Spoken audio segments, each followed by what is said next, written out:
তেল সংকট শুরু হওয়ার পরে যারা তেল রিজার্ভ করছিল তাদের প্রথমে বোকা মনে করছিলাম, এখন তো দেখছি তারাই প্রকৃত বুদ্ধিমান। বোকা তো আমরাই, যারা তেল রিজার্ভ করি নাই। এখন গাড়ির তেল শেষ, সকাল থেকে 5টা পাম্পে ঘুরতে ঘুরতে 100 টাকা তেল পুড়িয়ে ফেললাম, কিন্তু 1 টাকারও তেল নিতে পারলাম না।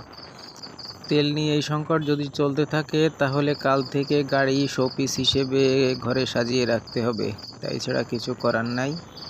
এভাবে আর কতদিন চলবে জানি না, কিভাবে তেল পাবো তাও জানি না। পাম্পে বলছে শনিবারের আগে তেল পাওয়া যাবে না, আমার তো মনে হয় রবিবারের আগেও পাওয়া যাবে কিনা সন্দেহ।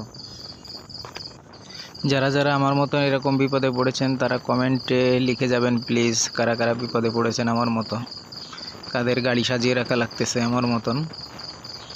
তবে সরকারের কাছে আকুল আবেদন, আপনারা এইটা মনিটরিং করেন যাতে আমরা তেল পেতে পারি, এ ব্যাপারে আমাদের সাহায্য করেন প্লিজ।